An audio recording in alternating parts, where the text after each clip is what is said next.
है sir. Question बहुत अच्छा है, वैसे देखा जाए तो एक तरह से मैं आपको अपनी तरफ से करवा भी चुका हूं, मतलब अपने नोट्स वगैरह में करवा चुका हूं, तो मैं आपको वापस से बता देता हूं क्वेश्चन में क्या करना है। sec x plus ten x को आप टी है सर। क्वेश्चन बहुत है, जे मेंस 2012 का क्वेश्चन है, इंटीग्रेशन के अंदर क्वेश्चन में क्या करना है, sec x plus ten x को आप टी मान लें। पहला काम तो अगर आप sec x plus ten x को टी मानते हैं तो आपको ऑटोमेटिकली अंडरस्टूड हो जाएगा कि sec x minus ten x, याद है ना आपको, इज इक्वल टू 1/t हो जाएगा। क्यों? क्योंकि आप में सभी को पता होगा sec x minus ten x जो होता है वो 1/sec x plus ten x होता है। हाँ हाँ हाँ हाँ सर, याद है, याद आया। अच्छा, sec x plus ten x को अगर अपने टी माना तो हमको ये भी पता होना चाहिए कि हमारा डिफरेंशिएशन sec x का sec x टेन एक्स और टेन एक्स का कितना sec स्क्वायर एक्स होगा। Dot d x is equal to में कितना हो जाएगा dt। सही है। आप पूरी कहानी में से sec x कॉमन ले लेंगे तो अंदर क्या बचेगा, sec x plus ten x, जिसको आप dt के नीचे लगा दीजिए तो sec x डॉट dx यहीं रह जाएगा और dt डिवाइड बाई टी दिखेगा। मेरे को उम्मीद है कि आप में से सभी लोग ये बात समझ गए कि हाँ ऐसा बराबर है। तो ये हमारे पास में sec x डॉट dx बराबर में dt बाई टी हो गया, इतना भी हमारे को क्लिक कर गया। अब क्वेश्चन के अंदर एंटर करते हैं। ऊपर आपको न्यूमरेटर पार्ट में क्या दिख रहा है, sec स्क्वायर x दिख रहा होगा, हाँ या ना, लेकिन हमारे पास में sec x डॉट dx ही है, तो sec x अलग कर लेते हैं, एक sec x को बचा रहने देंगे, कोई तकलीफ नहीं है, वो काम अपनी तरफ से चलता रहेगा। तब तक मैं आपको एक और बात बता दूं कि आपने अपनी तरफ से क्या क्या एज्यूम करा था वो जरा देखिएगा। आपने अपनी तरफ से एज्यूम कर रखा है sec x plus ten x को कितना t, और साथ में एज्यूम कर रखा है sec x minus ten x को 1/t। आई एक्सपेक्ट याद होगा।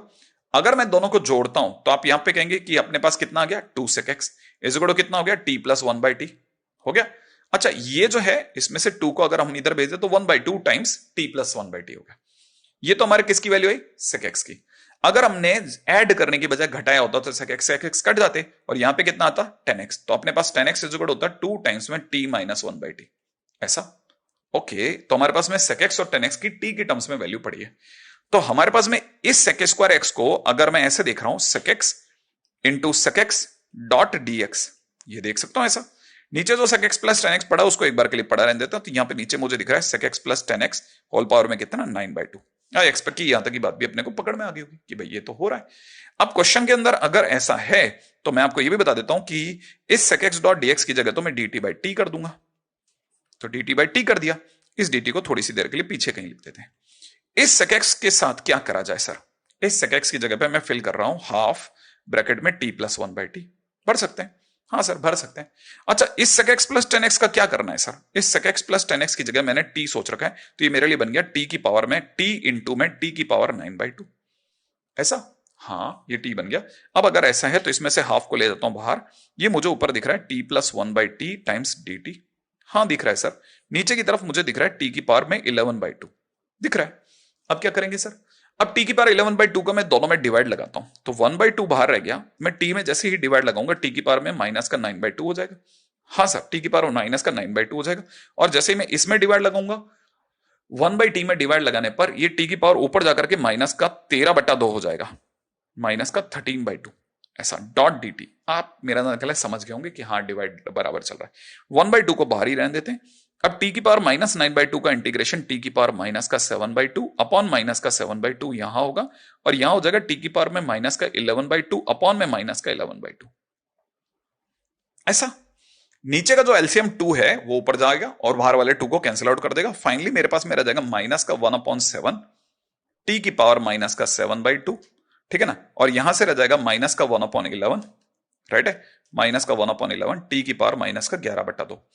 अब सर ये तो कहीं है ही नहीं, ऐसे दिखने में लगेगा कि अपने को अपने पास में कुछ भी ऐसी कोई चॉइस नहीं बची, लेकिन अगर आप इसमें 11 और 7 को थोड़ा साइड करके देखेंगे तो शायद आप समझ पाएंगे कि आपका फाइनली माइनस बाहर आ चुका है। अंदर ही अंदर पूरी कहानी में से t की पावर माइनस 7/2 बाहर ले लें आप, या यूं समझिए जो बड़ी डिग्री है उसे आप बाहर ले लें। तो सर कौन बड़ी डिग्री है, t की पावर माइनस 7/2 बड़ी डिग्री है या t की पावर माइनस 11/2?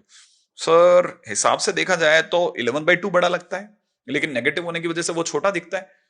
अच्छा, अब एक और चीज मैं आपसे दूसरा काम करने को कहता हूं, मैंने अगर t की पावर में, ठीक है ना, वैसे आपको हिंट तो आपके ऑप्शंस दे रहे हैं, देखो इसमें 11/2, इसमें 11/2, इसमें 11/2, इसमें 11/2, चार ऑप्शंस में क्या है 11/2। इसका मतलब आप t की पावर माइनस का 11/2 बाहर ले लें कॉमन लेकर के। अगर आपने कॉमन ले लिया तो आपको पता है यहां रह जाएगा 1/7, रह जाएगा बिल्कुल। अच्छा, टी की पावर माइनस के 7/2 में टी की पावर -11/2 का भाग लगेगा, तो टी की पावर माइनस का 4/2 प्लस का 4/2 ऊपर बचेगा, माने टी स्क्वायर ऊपर बच जाएगा, राइट। प्लस में खुद की जगह पर छोड़ के आएगा 1/11 ऐसा। और अब आपको क्या करना है, अब आपको कुछ नहीं, बस जहां जहां पर भी टी है, जहां जहां पर भी टी है वहां वहां पर आपको टी की जगह पर सिर्फ वैल्यू पुट करनी है और आपका क्वेश्चन मेरा ना ख्याल है सॉल्व हो जाएगा।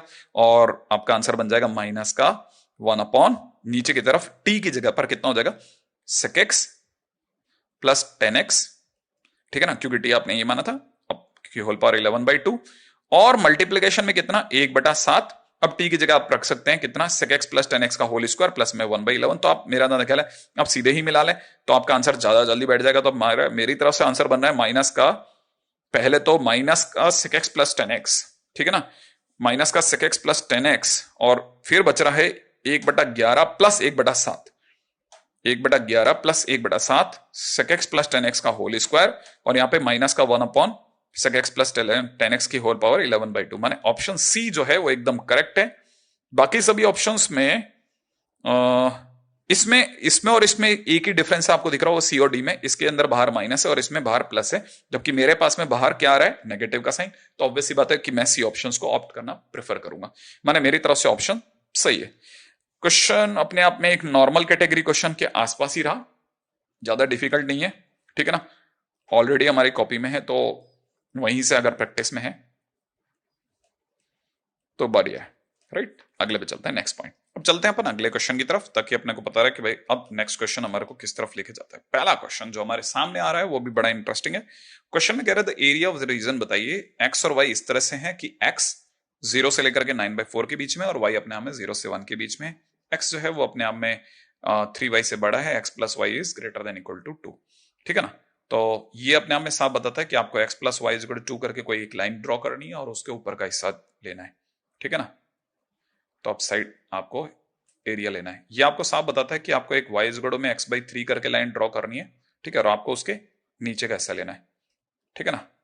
ओके, अब तीसरी बात कर रहे हैं इसके बारे में कि एक्स वाई आपको 0 से 1 के बीच में लेना है, एक्स आपको 0 से 9/4 के बीच में लेना है, ऐसा सामने वाले ने क्लियर कट एक विजन दे दिया है। अब क्वेश्चन में चलते हैं। क्वेश्चन की अगर हम लोग चर्चा करेंगे कि क्वेश्चन कैसे होने वाला है, क्या होने वाला है, क्या है क्या नहीं, तो मैं आपको जरा समझाने की कोशिश करता हूं कि क्वेश्चन के अंदर हम लोगों को एक y की वैल्यू अपने आपको 0 से 1 के बीच में लेनी है, ठीक है ना। y की वैल्यू हमारे को कहां से कहां में लेनी है, 0 से लेकर के y इक्वल टू 1, है ना। तो ये y इक्वल टू 0 और ये y इक्वल टू 1, आपने y की वैल्यू 0 से 1 के बीच में ले ली।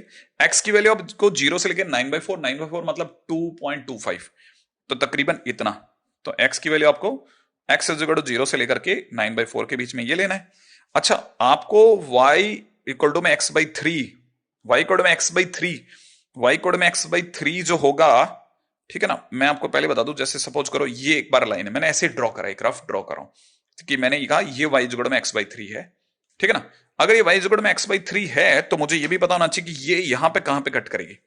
तो मुझे पता है कि x की जगह पर 9/4 रख दो, तो x की जगह पे 9/4 रखते ही मुझे यहां पे पता चल जाएगा, x की जगह 9/4 रखते ही, ठीक है ना, ये y इज इक्वल टू हो जाएगा 9/4/3, और ये 9/4/3 नहीं होगा, 9/4 इंटू 3 हो जाएगा, 3 से 1 कटा तो 3 और यहाँ पे 3/4 हो जाएगा, तो ये 3/4 हो गया। ऐसा ऐसा ऐसा समझ में आया। अब ये 9/4 का 3/4 हो गया, इसका मतलब ये, अच्छा 3/4 एक से कम होता है तो ऑब्वियसली बात है वो नीचे होगा y इक्वल टू 1 के, तो मतलब ये कि y इक्वल टू 1 यहां है तो ऑब्वियसली वो हल्का सा नीचे, तो एक काम तो यहां खत्म हो गया। अब यहां से देखा जाए तो ये साफ क्या कह रहा है, x plus y equal to 2, x plus y equal to 2 को समझते हैं, तो x plus y equal to 2 का स्टोरी कैसे है अब ये भी समझना पड़ेगा। x plus y equal to 2 का मतलब होता है x/2 plus y/2 is equal to 1, यूं समझ सकते हैं। तो x का इंटरसेप्ट कितना हो गया, 2, ये इंटरसेप्ट इस समय पे 9/4 है जो कि 2 से बड़ा है, तो 2 यहां कहीं पड़ेगा, x इज इक्वल टू 2 यहां होगा और y इक्वल टू 2 यहां कहीं होगा। तो इस तरह से एक लाइन जारी होगी जो ऐसे कट करती हुई जाएगी। तो मतलब आपको एक थोड़ा आइडिया तो लेना पड़ेगा कि क्वेश्चन के अंदर आपकी लाइन और आपकी अंडरस्टैंडिंग एंट्री के टाइम से ही बहुत सही जानी चाहिए, मतलब आपको पता होना चाहिए ऐसे ऐसे जाएगा ये क्वेश्चन। अब क्वेश्चन में क्या चाहिए हमारे को, हमको इस लाइन के ऊपर का एरिया चाहिए, माने ये लाइन के ऊपर का एरिया, माने इस साइड जाऊंगा मैं, ठीक है ना। अच्छा, इस लाइन के नीचे का एरिया चाहिए, मतलब मेरे को इस साइड जाना चाहिए। मुझे y इक्वल टू 0 और 1 के बीच का एरिया चाहिए, माने को मेरे को इन दोनों के ऊपर जाना चाहिए। x इक्वल टू 9/4 और 0 के बीच का एरिया चाहिए, मतलब मेरे को इधर जाना चाहिए। मतलब मेरे लिए कुल मिलाकर के एरिया कौन सा आ गया, ये वाला। ये वो एरिया जिसमें सारे के सारे प्रतिबंध, जितने भी हमारे को जो कंडीशंस दी हैं वो सारी सेटिस्फाइड होती हैं। ठीक है, इसके नीचे, इसके इस साइड, इसको उधर, इसको ऊपर, ऐसा मतलब हमारे सारे जो भी रिकमेंडेशंस है वो सारी फुलफिल होती हैं। अब ये क्या चीज है सर? ये कुछ भी है, किसी भी तरह का कोई भी डायग्राम है, अगर मान लीजिए मुझे अगर इसको सॉल्व करना है तो मैं इसको कैसे सोच रहा हूं वो ज्यादा इंपॉर्टेंट है कि मैं इसके अंदर इसको एंट्री कैसे करूंगा। अगर मैं इसको सबसे पहले हम लोग कुछ नाम वाम दे देते हैं, जैसे मैंने इसको कोई नाम दे दिया ए, इसको नाम दे देते हैं कुछ बी। ए के बारे में भी आपको बता दूं ये 2,0 है, बी के बारे में बता दूं ये कुछ 9/4,0 है, राइट है, और सी के बारे में तो मैंने आपको बता दिया, और डी ये मेरे को ढूंढ के लाना चाहिए। तो मुझे ऐसा लगता है कि वाई जुगड़ो में x/3 और इसको सॉल्व कर लेते हैं। तो मैंने यहां पे लिख दिया x प्लस x/3 इज इक्वल टू 2, तो कहने का मतलब ये बन जाएगा 4x/3 इज इक्वल टू 2, इसका मतलब 2 से कैंसिल आउट हो गया, 2 टाइम्स x इज इक्वल हो जाएगा 3/2। ठीक है ना, तो मतलब मैं x की जगह पर भर सकता हूं 3/2, ठीक है ना, और x की जगह 3/2 भरने पर, है ना, अगर मैंने x की जगह 3/2 भर दिया तो y की वैल्यू जो आ रही है हाफ आ रही है। ठीक है, तो 3/2 का हाफ हो गया। अब मुझे क्या चाहिए? मुझे तो एरिया चाहिए। तो एरिया क्या है? एरिया ऑफ क्वाड्रिलेटरल है, हाँ या ना?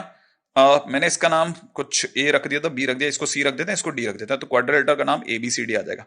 अब क्वाड्रिलेटरल एबीसीडी है तो मैं क्या करूंगा? मैं तो सिर्फ सारा फार्मूला भरूंगा। तो यहाँ पे रख देते हैं 3/2 1/2, अगले नंबर पे भर देते हैं 2 0, अगले नंबर पे भर देते हैं 9/4 0, अगले नंबर पे भर देते हैं 9/4 3/4, और लास्ट में अपन भर देते हैं 3/2 1/2। वापस से पैक कर देते हैं, इधर इसको हाफ लिख देते हैं, अपन सारा फॉर्मूला लगा रहे हैं। सबसे पहले इसको सॉल्व करेंगे, इसकी डिटरमिनेंट को, तो यहां से आ जाएगा 0 - 1 प्लस, अगर मैं इन दोनों को सॉल्व करता हूं तो 0 - 0 प्लस, अगर मैं इसके नीचे की ये दो की डिटरमिनेंट सॉल्व करता हूं तो मुझे दिख रहा है 27/16 -0।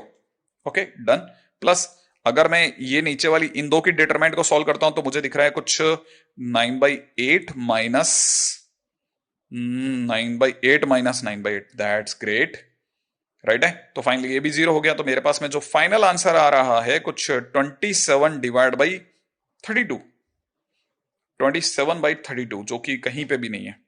तो मेरी तरफ से कहीं ना कोई इसमें मैथमेटिकल मिस्टेक रह रही है लगता है मुझे, जो मुझसे कहीं कोई गलती हुई। एक बार दोबारा से सारे के सारे चेकिंग कर लेते हैं, क्रॉस चेक कर लेंगे तो शायद हमारे को क्लिक कर जाएगा कि हमारी तरफ से आंसर सही गया कि नहीं गया। इन दोनों का मल्टीप्लीकेशन देखा जाए हाफ, यहां से देखा जाए 0 - 1, दैट्स इट। ओके, मेरी तरफ से एक गलती हुई थी, मेरे को दिख गया। ठीक है, 0 - 1 एग्जैक्टली, अगले नंबर पे 0, अगले नंबर पे देखा जाए तो 27/16 -0, दैट्स इट, प्लस अगले नंबर पे देखा जाए तो इट इज 9/8 माइनस में 9/8, इंटरेस्टिंगली, राइट है। तो फाइनली मेरे पास आ जाएगा 27/16 -1 इंटू 2, 1/2, राइट है। तो 27 में से 16 गया, रह जाएगा 11/32। तो 11/32 को है कि अपने पास चॉइस, हाँ सब A option is the right option. देखिए सब छोटा मोटा मिस्टेक चलता रहता है, लेकिन हमने जैसे ही इसको थोड़ा सा दोबारा से देखा तो हमारे को पता चल गया एक्चुअली में पिछली बार क्या कमी रह गई थी। पिछली बार ये वाला जो -1 था ये मैंने चेक नहीं किया था, तो मुझे अपनी गलती रियलाइज होगी, मैंने खटाक से नहीं चेक कर लिया। दूसरी बात आंसर भी कहीं नहीं मिल रहा था, तो सिंपल क्वेश्चन था, है ना।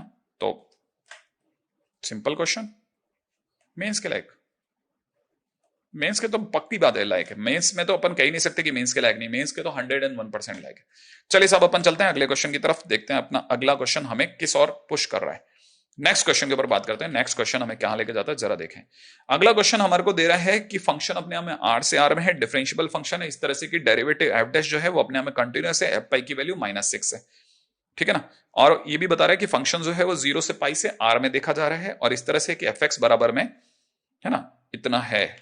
तो हमारे को ये पता चल गया कि पहली जो चीज है वो ये कि इंटरेस्टिंग पार्ट है कि एफ एक्स इज इक्वल में 0 से लेकर के एक्स तक small F T dot D T है। इसका मतलब ये कि कल को मैं अगर एफ डैश एक्स निकालूं तो दैट इज एफ एक्स आएगा न्यूटन लेबनीज से। ये मैंने पहला काम जो मेरे को रियलाइज हुआ, मैंने तुरंत करा। सेकंड, मेरे को इंटरेस्टिंग पार्ट में दे रखा है 0 से लेकर के पाई तक। अब पाई का देना बड़ा इंटरेस्टिंग है। यहां पे मुझे दिख रहा है एफ डैश एक्स, प्लस के अंदर दिख रहा है एफ एक्स, इनटू में कितना दिख रहा है cos x dot d x, और इज इक्वल में दे रखा है 2। अगर ऐसा है तो मैं इसको लिखता हूं 0 से लेकर के पाई तक एफ डैश एक्स इंटू में cos x dot d x, plus में मुझे दिख रहा है 0 से लेकर के पाई तक एफ एक्स इंटू में cos x dot d x, ठीक है ना, इज इक्वल में 2। यहां तक भी सही है। मुझे नहीं लगता कि यहां तक के क्वेश्चन के दौरान मुझसे एक भी अभी तक कोई ऐसा कोई बहुत तोड़ो वाला मिस्टेक हुआ है सिवाय इसके कि मैं कोई प्रिंटिंग मिस्टेक कर रहा हूं तो मैं गलती पे होऊंगा। जैसे मुझे एक गलती रियलाइज होगी, यहाँ पे कैपिटल एफ एक्स है और यहां पर स्मॉल एफ एक्स लिख लिया है, तो मैंने दोनों को अलग अलग करा, इसका स्मॉल एफ एक्स पड़ा रहने दिया। अच्छा, अब इससे क्या फर्क पड़ेगा? फर्क ऐसा कुछ खास नहीं पड़ने वाला, लेकिन जीरो से लेकर पाई तक F dash x dot D F dash x into cos x dot d x को का आप होल्ड पे रहो। ये जरूर मुझे पता चल गया था कि एफ एक्स जो है ना, स्मॉल एफ एक्स जो है वो कैपिटल एफ डैश एक्स के बराबर है। तो इसका यूज कैसे कर सकते हैं? कर सकते हैं शायद, आई थिंक कर सकते हैं। अगर मैं इसमें इंटीग्रेशन बाय पार्ट्स ट्राई करूं, सिर्फ इतने पोर्शन में, है ना, बाय पार्ट्स। क्यों क्यों क्यों क्यों क्यों? क्योंकि मेरे को एक एफ डैश एक्स की जरूरत है, क्योंकि F dash x f x के बराबर है, ऐसा मेरे को फील है। तो मैं इसको यूज कैसे कर पाऊंगा? इंटीग्रेशन बाय पार्ट्स में कर पाऊंगा। देखो कैसे। एफ एक्स को मैंने कहा बाहर जाइए, एफ एक्स को यू माना, इसे वी माना, तो यू बाहर, वी का इंटीग्रेशन माने cos x का इंटीग्रेशन sin x, और इसके ऊपर लिमिट जीरो से लेकर के पाई तक माइनस, फिर u का डिफरेंशिएशन माने एफ एक्स का इंटीग्रेशन एफ डैश एक्स, और इसी पे मेरी नजर थी, इनटू cos x का एफ एक्स का डिफरेंशिएशन और cos x का इंटीग्रेशन, तो sin x dot dx। Right right right, is equal to 2 दे रखा है जीरो से लेकर के पाई तक। तब तक मुझे पता है कि ये वाली जो फर्स्ट पार्टी है ना, ये जो पार्टी है, इसमें लिमिट लगती ही ये हो जाएगा F pi into sine pi, minus में F zero into sine zero, और आपको पता होना चाहिए ये दोनों ही जीरो है, ये भी जीरो ये भी जीरो, कट गया। माइनस में एफ डैश एक्स की जगह पर मैं बहुत देर से वेट ही कर रहा था, स्मॉल एफ एक्स आ जाएगा, इंटू में sine x dot d x में लगाऊंगा, और मेरे लिए एक मस्त काम ये बन जाएगा कि मैं आगे प्रोसीड कर पाऊंगा F dash x into cos x. बेहतरीन, मजा आया। अब समझने की जगह है। अब क्या समझने की जगह है? अब ये समझने की जगह है कि मैं जीरो से लेकर पाई तक F dash x into cos x देख रहा हूं, जीरो से लेकर के पाई तक F x into sine x dot d x देख रहा हूं, इक्वल टू में 2 भी दिख रहा है मुझे। ये क्वेश्चन में कुछ मेरे पास में कुछ 2 आया है। अब मैं जीरो से लेकर के पाई तक कैसे इसको डील करूंगा? ये आ तो गया, अब इसका करना क्या है? मुझे कुछ यू डॉट वी वाला फील आ जाए तो अभी काम बन जाएगा मेरा, ठीक है। तो मैं शायद सोच रहा हूं कि मैं इसको कैसे डील करूं, कि पहले तो मैं सोच रहा हूं इसे लिख लेता हूं जीरो से लेकर के पाई तक, यहां मुझे दिख रहा है f dash x into cos x minus f x into sine x, ये तो मुझे दिख रहा था पहले भी, बस मैंने अब इन दो को अलग अलग करने की बजाय एक साथ लिख दिया है, ठीक है। अच्छा, अब आगे बढ़ते हैं। नेक्स्ट क्या होगा मूव, वो सोच रहा हूं बस मैं कि अगला मूव कैसे चलाएंगे, जरा समझने की कोशिश करते हैं। जीरो से लेकर के पाई तक पढ़ा रहने देते हैं, राइट है। अच्छा, ये एक्चुअल में डिफरेंशिएशन है, एक्चुअल में अगर आप ध्यान से देखें तो F x into cos x का, है ना, है ना, है ना, ऐसा। हाँ, ये तो sir F x into cos x का डिफरेंशिएशन है, बिल्कुल है, यू डॉट भी लगाइए, बनता है। अगर ऐसा है तो मेरे को पता है differentiation and integration will nullify each other. हाँ सर, ये तो कर देंगे ना, एक दूसरे को हटा ही देंगे। इसका मतलब यहां से क्या बचेगा?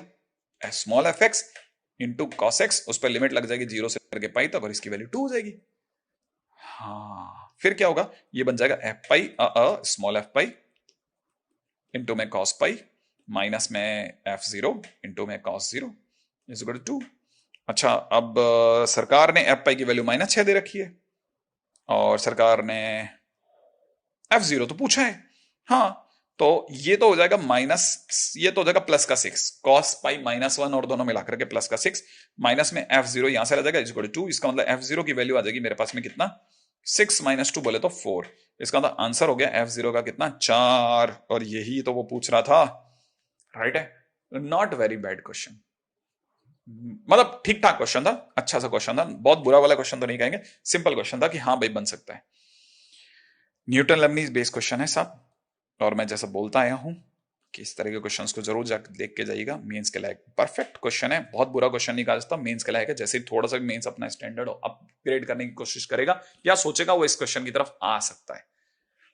तो डुएबल क्वेश्चन था साहब, ऐसा क्वेश्चन भी नहीं था कि अपने को बनेगा ही नहीं, है ना। तो मुझे ऐसा लगता है कि आप में से कई लोग जो होंगे वो इसका फायदा लेंगे, बन सकता है उनसे ही वाला क्वेश्चन।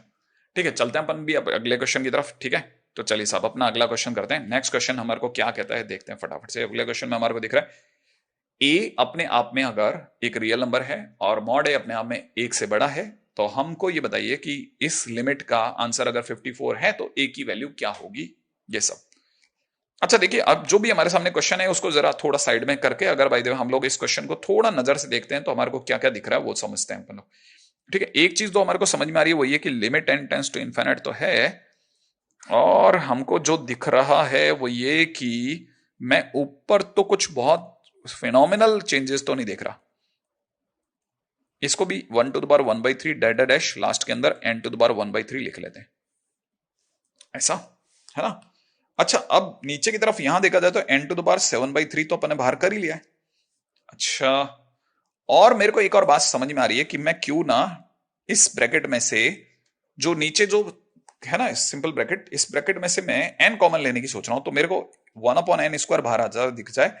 तो मुझे क्या समझ में आ रहा है वो बताता हूं मैं आपको। जो दिख रहा है मुझे कि मैंने अगर n कॉमन लिया तो यहां से बन जाएगा a+1/n का होल स्क्वायर, यहां से बन जाएगा 1/a+2/n का होल स्क्वायर, ऐसे ही a+3/n का होल स्क्वायर एंड डैश होते हुए लास्ट में क्या बनेगा 1/a+n/n का होल स्क्वायर। मैं तो ऐसे ही सोचूंगा, ठीक है। करली ब्रैकेट क्लोज कर लेते हैं और ये ऐसा, और आंसर में 54 डना डन। ओके, अभी तक भी मेरे को ऐसा कोई बहुत मेजर इश्यू नहीं लग रहा। एक बात, अब क्वेश्चन लेकिन सर जाएगा किस और, मतलब किस तरह का क्वेश्चन है भाई। ऑब्वियस सी बात है कि n टेंस टू इनफिनिट के जितने भी क्वेश्चन होते हैं उनमें वो सिग्मा वगैरह का फंडा लगता है, जिससे हम लोग सम ऑफ रूल वाले जो क्वेश्चंस होते हैं उसके अंदर देखते हैं। तो अब जब हमारे पास में क्वेश्चन का फंडामेंटल पता चल गया कि भाई ये क्वेश्चन को हम उस तरफ थ्रो कर सकते हैं, तो अपन वैसे ही चलते हैं भाई। हमें पता है मैं इस पूरी सीरीज को छोटे में कैसे लिख सकता हूं। इस पूरी सीरीज को अगर मुझे छोटे में लिखना है तो मुझे लिखना पड़ेगा कि ये कोई मुझे ऐसा दे रहा है जैसे 1 से लेकर के n तक ना जाकर के हम लिखेंगे सिग्मा में मुझे r दिख रहा है, हाँ या ना। सिग्मा में मुझे क्या दिख रहा है, r दिख रहा है। अच्छा, और r⁻⁻⁴ भी दिख रहा है। r की वैल्यू अपने आप में 1 से लेकर के n तक जाती हुई दिख रही है। नीचे की तरफ आते हैं, ये 2 है, पावर में 7/3 जो कि 2 से बड़ा है, तो यहां पे n की पावर 1/3 बच गया सर। हाँ बच गया, n की पावर 1/3। अच्छा, ये जो ब्रैकेट दिख रहा था करली वाला, इस करली वाले ब्रैकेट के बारे में भी कुछ ख्याल है क्या आपने? हाँ है। मैं इसे सिग्मा में लिख सकता हूं 1 में a+r/n का, r/n का है ना, इसे क्लियर रखना भाई, r/n का होल स्क्वायर ऐसा लिख सकता हूं करली ब्रैकेट के अंदर। और मैं बोल सकता हूं कि r की वैल्यू जो वो 1 से स्टार्ट होकर के और n तक गई है, मतलब मैंने इसको छोटा करने की सिर्फ एक कोशिश करी है कि छोटा हो जाए। अच्छा, अब एक चीज जो मुझे समझ में आ रही है, शायद आप में से भी कईयों को समझ में आ जाएगी, वो ये कि क्वेश्चन के अंदर अगला जो स्टेप होगा वो यही हो सोचा जा सकता है कि limit n tends to infinite, इसको कुछ और नटसेल में करने की कोशिश कर रहा हूं। ये जो n⁻⁻⁴ है ना, इसको मैं ऊपर भेज रहा हूं सिग्मा में, तो ये r/n की होल पावर 1/3 हो गया। r की पावर 1/3 पहले से था, n की पावर 1/3 को मैंने ऊपर भेज दिया इसके साथ, समझ रहे आप। जैसे मैं अंदर भेजूंगा तो क्या होगा मेरे पास में r/n की होल पावर 1/3 हो जाएगा। चलो साइड कर लेते हैं, नीचे आ जाते हैं। नीचे मेरे को सिग्मा के अंदर मुझे क्या दिख रहा है, 1 में a प्लस में r/n की होल पावर 1/a+r/n का होल स्क्वायर, करेक्ट। अच्छा अच्छा अच्छा, यहां मुझे क्या दिख रहा है, सिग्मा के अंदर r की वैल्यू 1 से लेकर के n तक, r की वैल्यू 1 से लेकर के n तक। अब क्या करना है, हमको पता है सिग्मा को मुझे इंटीग्रेशन में बदलना है, r/n को मुझे x में बदलना है, लेकिन dx कौन बनेगा, dx के लिए तो सर 1/n चाहिए ना। हाँ, अब मैं क्या करूंगा, अपने घर से 1/n दोनों पे लगा देता हूं, कैंसिल आउट हो जाएगा, क्या फर्क पड़ता है। अच्छा हाँ सर, फिर क्या करेंगे, limit n tends to infinite को चलने देते हैं, राइट है। ये बन चुका है सिग्मा भाई, जो सिग्मा सिग्मा जो होता है that turns into integration, sorry ये बन जाएगा इंटीग्रेशन, r/n की जगह x की पावर 1/3, 1/n की जगह dx, और लिमिट में याद है ना नीचे डिवाइड बाई n सोचते हैं हम लोग। 1/n का मतलब 1/∞ बोले तो 0, n/n में n और n कट गया बचा 1, तो लिमिट 1। नीचे आ जाता हूं, नीचे अगर देखा जाए तो नीचे क्या होने वाला है, यहाँ पे भी 1/n डिवाइड बाई n ऐसा करा, तो 1/n माने 1/∞ बोले तो इंटीग्रेशन, इंटीग्रेशन में नीचे 0 और ऊपर की तरफ कितना, ऊपर की तरफ 1, और ये हो जाएगा 1 में a+x का होल स्क्वायर डॉट dx। सही है, क्योंकि जहां जहां भी r/n था वहां पे x लगा। अब मैं काफी क्लोज जा चुका हूं, राइट है भाई, यहां से लिमिट अप्लाइड हो चुकी है, इसी वजह से ये इसमें टर्न अप हो चुका है, और मुझे पता है इसकी वैल्यू 54 है आज भी। अब काम का क्वेश्चन काफी शॉर्ट हो गया, शॉर्ट। x की पावर 1/3 तो खैर कोई भी बता देगा, x की पावर 1/3 का इंटीग्रेशन है x की पावर 4/3 और यहाँ पे 3/4। नाउ इट इज डन, ये 0 से 1 तक आप इसको साइड कर दो। dx अपॉन में 1 में a+x का होल स्क्वायर का अगर इंटीग्रेशन मांगा जाए तो दैट इज माइनस में 1 में a+x, राइट। और लिमिट हमारी लग जाएगी 0 से लेकर के 1 तक, ऐसा। हाँ भाई हाँ हाँ, और ये हमारा 54 चल ही रहा है, लेकिन उस पर बाद में बात कर लेंगे। पहले हम ये देख लेते हैं कि ये सॉल्व होने के बाद कैसा दिखेगा। ये सॉल्व होने के बाद क्या दिख रहा है मुझे, ऊपर की तरफ दिख रहा है मुझे 3/4, 1 रखने पे 1 और 0 रखने पे 0, तो 3/4 ही दिख रहा है। नीचे मुझे दिख रहा है माइनस में 1 में a+1, प्लस के अंदर 1/a, और इस में 54 चल रहा है, चलने दो। अब क्या करना है सर, अब ये करना है कि हम इधर आ जाते हैं, राइट। अब जरा इस तरफ के क्वेश्चंस को भी सॉल्व कर लेते हैं कि फाइनली बचा क्या मेरे पास में, बचा है a इंटू a+1 ऊपर जा चुका है, ठीक है ना, a इंटू a+1 ऊपर जा चुका है, नीचे बच रहा है -a प्लस a+1 कटने के बाद में सिर्फ 1 बचा है, सॉल्व कर लिया, यहां पे रह जाएगा 3/4, ठीक है, और इसी में 54, ठीक है ना, और मेरा ना ख्याल है ये भी कुछ कैंसिल आउट हो जाएगा, है ना, 18 बार ऐसा, और फाइनली हो जाएगा a² प्लस a माइनस में, है ना, 18 4 जा 72, ठीक है, इक्वल टू 0, तो ये हो जाएगा a इज इक्वल टू 9 और a इज इक्वल टू -9 और 8, राइट है। a की वैल्यू अपने आप में -9 और 8 आ रही है, और हमारे पास में -9 भी है और 8 भी है, इसका मतलब दोनों ऑप्शन सही है, और दोनों का मॉडुलस 1 से बड़ा भी है, a की वैल्यू -9 भी चलेगी और 8 भी चलेगी, तो क्वेश्चन सॉल्व हो गया। मतलब इस क्वेश्चन में इतना दम लगाने की जरूरत नहीं पड़ी, डुएबल क्वेश्चन था, हो गया आसानी से, और क्वेश्चन ऐसा भी नहीं था कि मतलब बहुत अपन यूं कहें कि भाई अपने आप में बहुत खतरनाक क्वेश्चन था, नहीं। हाँ, फर्स्ट टाइमर अगर कोई भी स्टूडेंट है जिसने इस तरह के क्वेश्चन कभी नहीं लगाए हैं, ठीक है ना, तो उसके लिए जरूर थोड़ा सा ऐसा उसको डर लगेगा कि ये क्वेश्चन मेरे से पता नहीं होगा अभी कि नहीं होगा, वगैरह वगैरह, राइट है। चलते हैं अपन अगले क्वेश्चन की ओर। हमारा अगला क्वेश्चन जो हमारे को दिख रहा है वो ये कि कुछ इन्होंने अजीब सा सिंबल दिया है, शायद टॉ का सिंबल होगा, है ना, और क्वेश्चन वाला क्या कह रहा है, वो ये कह रहा है कि let tau denotes the curve y equal to yx which is in the first quadrant and let the point 1,0 lie on it, let the tangent at tau, ठीक है, at the point P intersect the y-axis at yp, then PYP has a length 1 for each point P on tau, then which of the following options is or are correct। अब ये तो हुआ English में सब कुछ, अपन बात करते हैं हिंदी में क्या चाहता है हमसे। ये कह रहा है कि अपने आप में अगर इस क्वेश्चन को समझा जाए तो ये कह रहा है कि टॉ जो है वो अपने आप में किसी कर्व का नाम है, इसे आप चाहो तो सी भी कह सकते हैं, let see is the name of the curve, आप टॉ ना बोल के सी बोल रहे हैं, ठीक है, जो कि फर्स्ट क्वाड्रेंट के अंदर है। अच्छा, let the point 1,0 lie on it, 1,0 उस कर्व पे भी है। आगे बोल रहे हैं let the tangent at C, है ना, टॉ की जगह सी बोल रहा हूं, let the tangent at that curve at point P intersect the y axis at y P. कहने का मतलब क्या कि ये कुछ ऐसा कुछ डायग्राम है, सपोज करो कि जैसे हमने ये एक कर्व लिया, ठीक है ना, और इस कर्व के किसी पॉइंट P पर बनने वाला जो टेंजेंट है वो जाकर के नीचे वाई पी पे टकरा रहा है, इस जिस पॉइंट का नाम बोल रहा है ना वो वाई पी है, जहां ये टकरा रहा है वाई एक्सेस को, ओ सॉरी वाई एक्सेस को, तो वो इधर हुआ, इस पॉइंट का नाम वाई पी है ना। अब क्वेश्चन में क्या बोल रहा है, अब क्वेश्चन में एक और बात बोल रहा है कि ये जो P और वाई पी के बीच की जो दूरी है ना, ये वाली डिस्टेंस, ये डिस्टेंस 1 है। अगर ये डिस्टेंस 1 है तो इनमें से कौन सा ऑप्शन सही है, ओके। अब क्वेश्चन के अंदर एंटर कैसे करें भाई, क्या आखिरकार हमारे पास में ऐसा कौन सा समाधान होना चाहिए जिसको देख करके हमसे क्वेश्चन बन जाए, ठीक है ना। तो अब क्वेश्चन के अंदर एंटर करते हैं साहब अपन अपनी तरफ से कि क्वेश्चन कैसे करना है। अब पहली चीज जो समझ में आती है वो ये कि मैं P पे टेंजेंट है, तो सबसे पहले मैं इक्वेशन ऑफ टेंजेंट की बात करता हूं, late P point is x1 y1, ठीक है ना, मैंने अपनी तरफ से लिया। तो मेरे को क्वेश्चन के अंदर एंट्री क्या करनी है, मेरे को यह समझ के चलना है कि पहले मैंने लिखी इक्वेशन ऑफ टेंजेंट जो कि है मेरे पास में कितनी, y minus y1 is equal to में यहां से मेरे पास आ जाएगा dy बाई dx, ठीक है ना, x माइनस x1। अब अच्छा ये जो dy बाई dx है ये अपने आप में x1 y1 पे है, तो हम इसे d1 dy1 dx1 बोल देते हैं।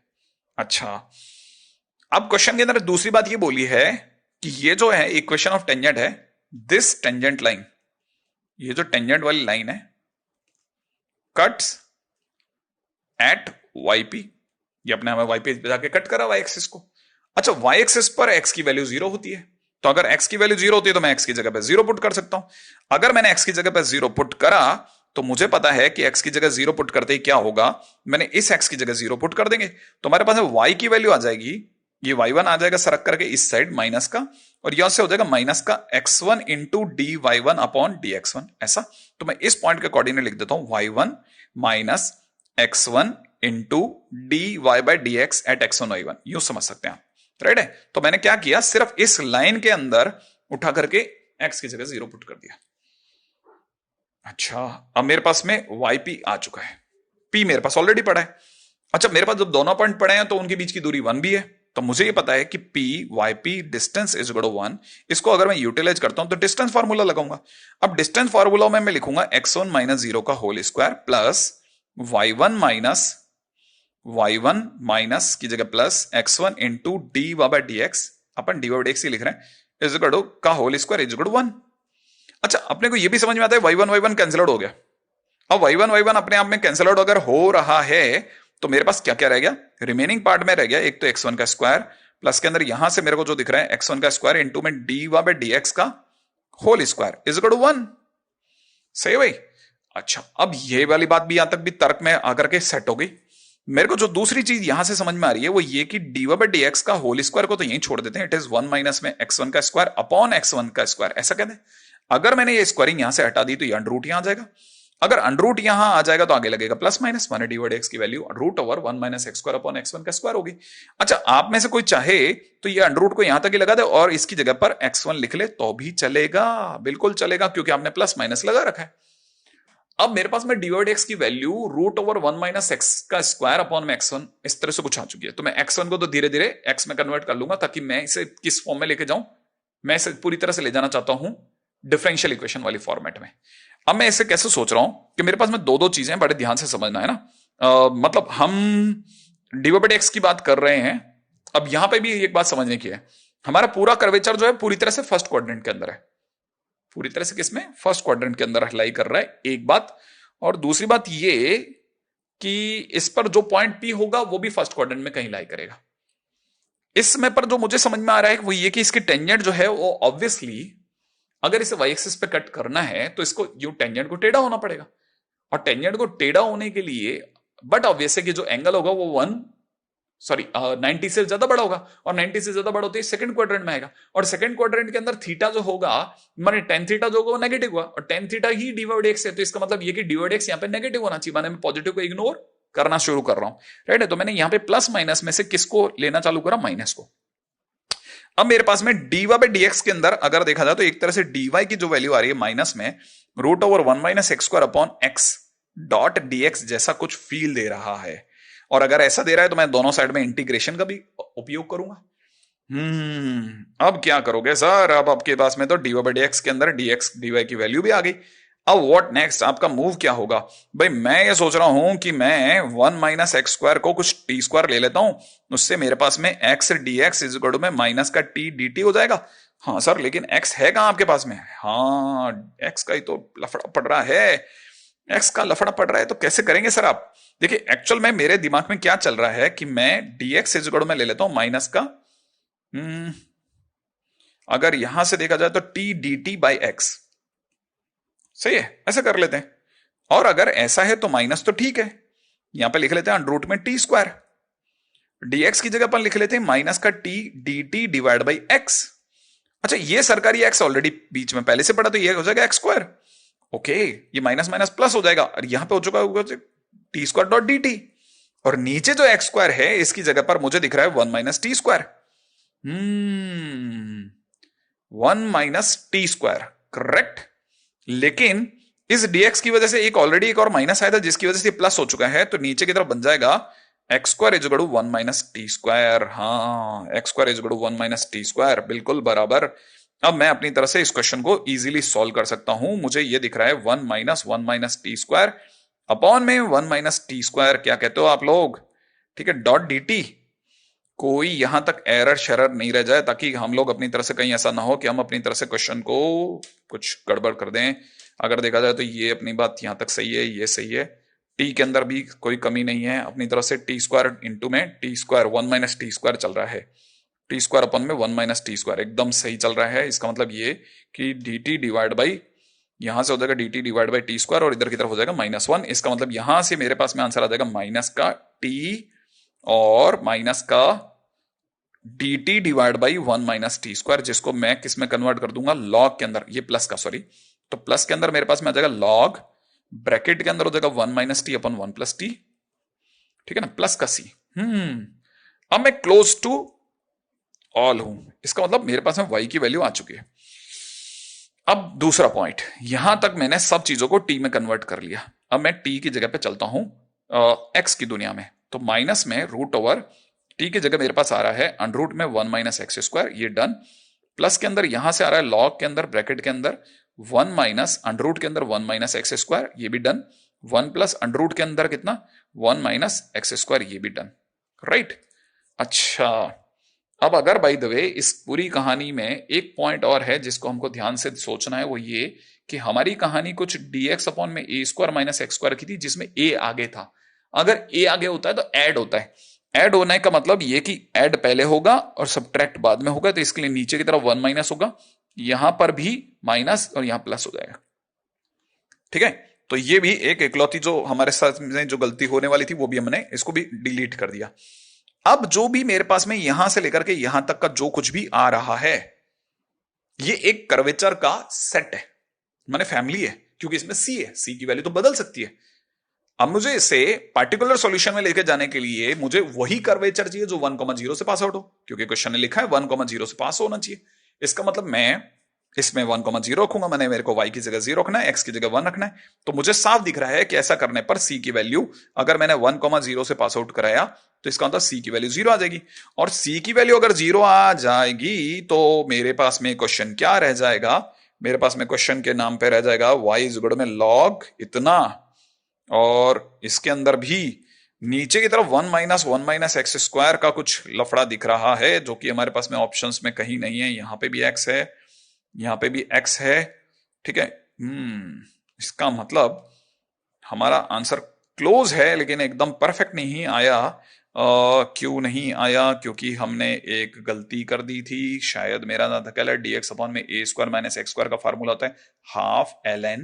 ओके, तो इसका मतलब मेरे पास में एक कमी रह गई है, वो है हाफ की। हालांकि उससे 1,0 रखने पे c पे फर्क नहीं पड़ेगा, तो हाफ भी अपने पास में आ रहा है। अच्छा, अगर हमारे पास में हाफ आ रहा है तो अब क्वेश्चन को अगर ध्यान से देखा जाता तो रैशनलाइजेशन की तरफ जा सकते हैं क्या? अब मैं जरा रैशनलाइजेशन की तरफ भी थोड़ा सा टर्न करके देख लेता हूं। मुझे पता है कि मैंने अगर रैशनलाइजेशन किया तो 1 प्लस इतना 1 माइनस में इतना, और मैं रैशनलाइज करके ऊपर वाले का स्क्वायर करूंगा और नीचे ऐसा लिखूंगा कि 1 माइनस एक्स स्क्वायर, ऐसा, और 1 और 1 कैंसिल आउट हो जाएगा। फाइनली नीचे मेरे पास में एक्स स्क्वायर आ जाएगा, जो कि हाफ की वजह से लॉग एक्स बन जाएगा। हाफ की वजह से log x बन जाएगा, और ये स्क्वायर जो होगा हाफ की वजह से कैंसिल आउट हो जाएगा। एग्जैक्टली ठीक है, इसका मतलब ये कि मेरे पास जो कुछ भी बन रहा है उससे बस मैं थोड़ा सा दूर हूं, है ना। मैं आपको जरा समझा देता हूं कि मैं क्वेश्चन के अंदर क्या समझने की कोशिश कर रहा हूं। इस हाफ का मतलब अंडर रूट, तब तक नीचे इस पोर्शन में मैं कर चुका हूं रैशनलाइज मन की आंखों से, ठीक है ना। अगर मैंने रैशनलाइजेशन करा तो मुझे पता है नीचे वाले का कॉन्जुगेट जो होगा वो 1 प्लस होगा, और उसकी वजह से ऊपर स्क्वायरिंग बन जाएगी, और वो स्क्वायरिंग इस हाफ को कैंसिल आउट कर देगी। तो मेरे पास में y की जो फाइनल वैल्यू रह रही है वो रह रही है लॉग ऊपर की तरफ 1 प्लस अंडर रूट में 1 माइनस एक्स स्क्वायर अपॉन में नीचे एक्स स्क्वायर की पावर हाफ। हाफ कौन सा? ये क्योंकि आप पता है ना, ये वाला 1/2 ऊपर जाके लॉग में पावर बनाएगा, तो नीचे से रह जाएगा सिर्फ x, और एक पीछे की तरफ अंडर रूट में 1 माइनस एक्स स्क्वायर रचेगा, और c की वैल्यू तो खैर 0 है ही। तो मुझे काफी हद तक इस बंदे पे डाउट आ रहा है ए पर कि भैया तुम ही आंसर हो, क्योंकि मेरा आंसर बिल्कुल 1 to 1 तुमसे मिल रहा है, और ये शायद सही है, और कोई ऑप्शन दूसरा वाला तो मिलेगा भी नहीं। तो कहना मतलब option A is the right option. Finally ये अपने आप में अच्छा क्वेश्चन था। It was not an easy question. अगर मेंस का लेवल अगर टफ में जाता है, जो कि वन ऑफ द रेयरेस्ट है, लेकिन अगर ये टफ में जाता है तो उसमें ये पूरी एक परफेक्ट चॉइस है, ठीक है ना। तो इट इज टफ क्वेश्चन, है ना, बेसिकली। और मेरा दादा ख्याल है आपके में से कई स्टूडेंट्स के लिए रिपीटेबल है, और आप में से कोई स्टूडेंट अगर इस तरह के क्वेश्चन को रिपीट करके खुद अपने दम पे करता है, ठीक है ना, खुद के दम पे अगर इस तरह का क्वेश्चन करता है तो बहुत बढ़िया बात है। मेरे को ऐसा लगता है कि वो स्टूडेंट इस जगह पर बहुत ज्यादा कुछ गेन करेगा, क्योंकि पहली चीज जो सबसे पहले समझ में आएगी वो होगा कॉन्फिडेंस, जो कि अपने आप में एक ऐसा मतलब इतनी इंपॉर्टेंट चीज है जिसका पता सिर्फ क्वेश्चन करने के बाद ही चलता है, राइट। तो चलते हैं अपन लोग भी अगले क्वेश्चन की तरफ, थोड़ा और कॉन्फिडेंस हम भी गेन कर लेते हैं भाई। तो नेक्स्ट क्वेश्चन अब हमारे को किस तरफ लेके जा रहा है, जरा क्वेश्चन को पढ़ते हैं। जरा क्वेश्चन में देखें, फंक्शन दे रखा है आर से आर में, दूसरा एक और फंक्शन भी दे रखा है जी आर से आर में। दोनों के दोनों अपने आप में two non constant differentiable function है। और एक बड़ी इंटरेस्टिंग बात बोल रखी है, if f dash x is equal to e to the power g x f x minus g x multiplied by g dash x for all x belongs to R, F1 और G2 की value दोनों की 1 है। तो इनमें से कौन सा स्टेटमेंट सही है? 2018 का क्वेश्चन है, बहुत अच्छा क्वेश्चन में से एक माना जाता है। क्यों? क्योंकि ये इस तरह का क्वेश्चन मतलब रूटीन में नहीं देखने को मिलता। एक, क्या करना है क्वेश्चन में? ये करना है कि f dash x is equal to दे रखा है e to the power f x minus g x multiplied by g dash x. Right है? अच्छा, क्या खास हो सकता है? और ये एक्चुअल में लिखा हुआ है f dash x is equal to में e to the power f x into e to the power minus g x into में जी डैश एक्स, ये लिखा हुआ है लॉज ऑफ इंडाइसिस। इसमें वो स्टेप जो बिल्कुल भी स्ट्राइक नहीं करता वो ये कि सबसे पहला काम तो e to the power f x से एलएचएस आरएचएस दोनों में भाग लगाओ। अगर आपने ऐसा किया तो यहां हो जाएगा ई की पावर में कितना, माइनस का एफ एक्स, और यहां एफ डैश एक्स रह जाएगा। यहां जब आप डिवाइड लगाएंगे तो ई की power f x minus sorry into e to the power minus का g x multiplied by g dash x. जब आप इसमें e to the power f x का डिवाइड लगाएंगे तो ये और ये कैंसिल आउट हो जाएगा। अब क्या? अगला स्टेप बड़ा इंटरेस्टिंग है। ई की power minus f x into में लिखा हुआ है f dash x is equal to में ई की power minus g x into में जी डैश एक्स। अब देखो भाई, यहां तक तो आ गए। यहां पर आने के बाद में अगर आपने थोड़ा सा पेशेंस रख करके इंटीग्रेशन कर दिया तो आपका काम बन जाएगा। कैसे? आपको पता होना चाहिए कि अगर आप इंटीग्रेशन करोगे तो इंटीग्रेशन करते ही जो e के ऊपर माइनस एफ एक्स है उसमें एफ एक्स का derivative f dash x dot d x नीचे लिखा हुआ है। इसका मतलब अगर थोड़ा ध्यान से देखें तो e की पावर माइनस एफ एक्स का ये डेरिवेटिव है। ये e की पावर माइनस एफ एक्स का डेरिवेटिव है, लेकिन सर e की पावर माइनस एफ एक्स का डेरिवेटिव तो e की पावर माइनस एफ एक्स, फिर एफ एक्स का एफ डैश एक्स, और फिर माइनस का माइनस भी तो बाहर आना चाहिए। एग्जैक्टली इसलिए आप चल करके दोनों साइड में माइनस माइनस से मल्टीप्लाई कर लो, जिससे कोई फर्क नहीं पड़ेगा। अब क्या हो गया? ये बन गया ई की पावर एफ एक्स का डेरिवेटिव, ये हो गया ई की पावर माइनस जी एक्स का डेरिवेटिव, और एक प्लस में सी लगा दो। सर इससे क्वेश्चन किस तरफ जा रहा है? एग्जैक्टली यही हुआ हुआ है स्टूडेंट्स के साथ में। उन्हें ये स्ट्राइक नहीं कर रहा होगा अब क्वेश्चन जाएगा किस और। अब यहां पर उन्होंने हिंट दिया है F1 और G2 की वैल्यू 1 है, जिनका मैं यूज तभी कर सकता हूं जब मैं x इक्वल टू 1 पुट करूं या फिर x इक्वल टू 2 पुट करूं। राइट है? अगर मैंने x की जगह पे 1 पुट करा तो x की जगह 1 पुट करते e की पावर में माइनस में F1 इज इक्वल टू में e की पावर में minus of G1 plus c बचेगा। अगर मैंने 2 पुट करा तो e की पावर माइनस में F2, e की पावर में माइनस में G2 और प्लस का c बचेगा।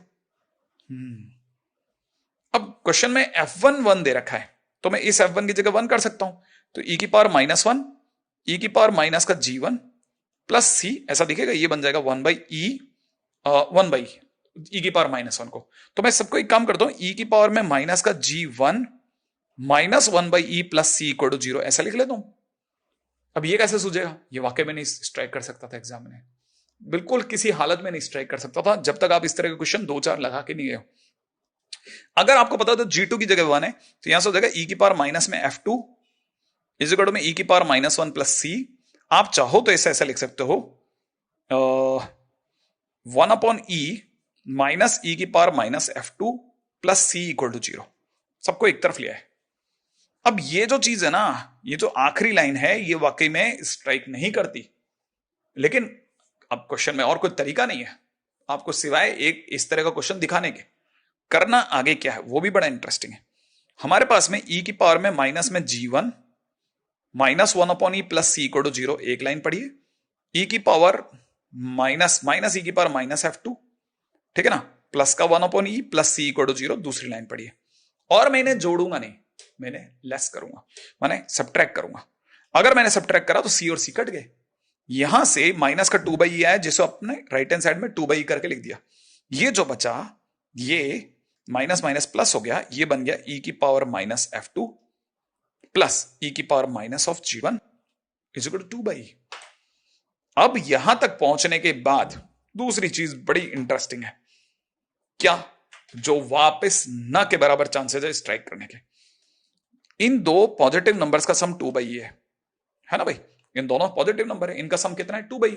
तो इसका मतलब एक बात पक्की होगी, दो चीजों का सम अगर 2/e है तो पक्की बात इनमें से कोई भी एक जो होगा वो 2/e से कम होगा, राइट है। अच्छा, इसका मतलब e की पावर माइनस f2 जो होगा वो भी 2/e से कम होगा, और मैं ये भी कह सकता हूं e की पावर माइनस में g1 जो होगा वो भी 2/e से कम होगा, है ना। अब मैं क्या कर रहा हूं, दोनों तरफ लॉग ले रहा हूं।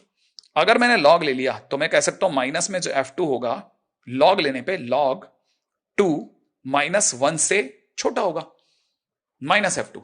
और अगर मैं माइनस से मल्टीप्लाई कर डालूं तो अगर मैंने इस लास्ट लाइन की माइनस से मल्टीप्लाई कर दी तो f2 बचेगा, इधर 1 आगे आ जाएगा, माइनस में log 2 हो जाएगा और ये ग्रेटर देन में चला जाएगा। तो इसका मतलब f2 जो होगा वो 1 - log 2 से बड़ा होगा, माने बी ऑप्शन चमक गया। सेम चीज ऊपर करते हैं, लॉग लेते हैं, लॉग लेते ही यहां पे बचेगा माइनस का g1 इज लेस देन, यहां बचेगा log 2 माइनस log e मतलब 1, और मैं माइनस से मल्टीप्लाई करता हूं तो g1 1 - log 2 होगा और साइन ऑफ इनइक्वालिटी चेंज हो जाएगा, हाँ या ना। अगर ऐसा हो गया तो मुझे पता है g1 जो होगा वो इससे बड़ा, f2 जो होगा वो इससे बड़ा, फाइनली मेरे पास में एक f2 और एक g1, माने डी ऑप्शन बैठ गया। क्या आप ये दोनों क्वेश्चंस तो समझ गए, एक बी और एक डी, सही ना भाई। तो अब मेरा ज्यादा ख्याल है आप में से कोई भी समझ सकता है कि ये क्वेश्चन तो बहुत ही क्लासिक क्वेश्चन है, बिना एक बार देखे असंभव, ठीक है। तो 3 to 4 टाइम्स एटलीस्ट इस क्वेश्चन को आप जरूर विजिट करें, सॉल्व करके देखें। जब तक आप इस तरह नहीं करेंगे मेरा ज्यादा ख्याल है ये रिकमेंड नहीं कर सकते, क्योंकि इस तरह का क्वेश्चन आना, इस तरह का क्वेश्चन सोचना, इस तरह के क्वेश्चन को दोबारा करना बहुत बड़ा काम है। मैं आपको फिर बता देता हूं, बहुत अलग लेवल का क्वेश्चन है, वाकई बहुत अच्छा क्वेश्चन है, one of the very fantastic question, अपने आप में सोचने समझने लायक है, कैसे कैसे क्या क्या किया, एक एक कदम कीमती है इसका, समझ के चलिएगा। अब नेक्स्ट क्वेश्चन के ऊपर बात करते हैं, अगला क्वेश्चन क्या करता है देखें। चलिए साहब, नेक्स्ट क्वेश्चन क्या कहता है, अगला क्वेश्चन हमसे क्या कह रहा है। अगला क्वेश्चन कहता है कि y(x) जो है वो अपने आप में एक डिफरेंशियल इक्वेशन है और बहुत सिंपल सी डिफरेंशियल इक्वेशन है, y0 0 देखा, तो इनमें से कौन सा सच है। अगर मैं आपको बताऊं तो मुझे y' का मतलब dy/dx दिखेगा, माइनस में y tan x is equal में 2x sec x, राइट है।